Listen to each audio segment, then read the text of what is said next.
नमोस्तु। क्यों नहीं चल सकते? इच्छा शक्ति हो तो चल सकते हैं। धर्म में नैतिकता और बिजनेस सफलता साथ साथ चल सकती, क्यों नहीं चल सकती?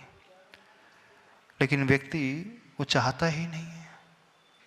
उसने तो धारणा ही बना ली है, जब तक हम अधर्म का आलम्बन ना लेंगे तो हम सफल ही नहीं माने जाएंगे, हम सफल ही नहीं हो पाएंगे। अधर्म का आलम्बन, अनैतिकता का आलम्बन लेकर के तात्कालिक आप कुछ पा भी लो, लेकिन वह आपको ज़्यादा सेटिस्फेक्शन देगा नहीं। अंदर ही अंदर मन खोखला ही होकर के रहेगा।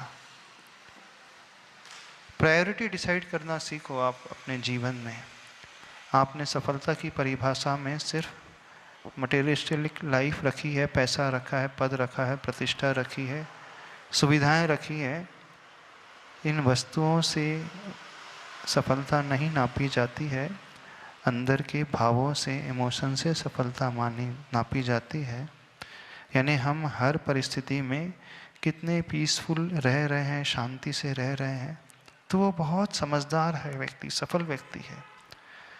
और सिर्फ बाहर पैसों की दौड़ में दौड़ करके अपने आप को सफल मानोगे तो जीवन भर आप अधूरे प्यासे ही रहोगे, क्योंकि तृष्णा कभी शांत बैठने नहीं देगी। 20 साल पहले जो सफलता के लिए आपके पैरामीटर्स थे, आज उन पैरामीटर्स की कोई वैल्यू नहीं रह गई है ना। 20 साल पहले आप सोचते थे मेरा 1 फ्लैट होगा, 2 फ्लैट होगा, एक गाड़ी होगी, छोटा सा बैंक बैलेंस होगा, 20-50 तोला सोना हो जाएगा तो बढ़िया है, मुझे कुछ नहीं चाहिए। अब आज पूरे पैरामीटर बदल गए। क्यों बदल गए?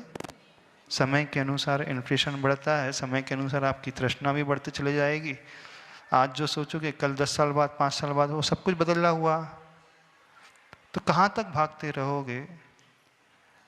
गधे के ऊपर बैठ करके उसे बांस में बांध करके गाजर मूली का गुच्छा दिखाओ, गधे को लगता है कि 4 कदम चलूंगा तो वो घास फूस गाजर मूली तुरंत खाने को मिल जाएगी, लेकिन जितना वो भागता है वो बांस की जितनी लंबाई 6 फीट की, तो वो दूरी उतनी बनी रहेगी।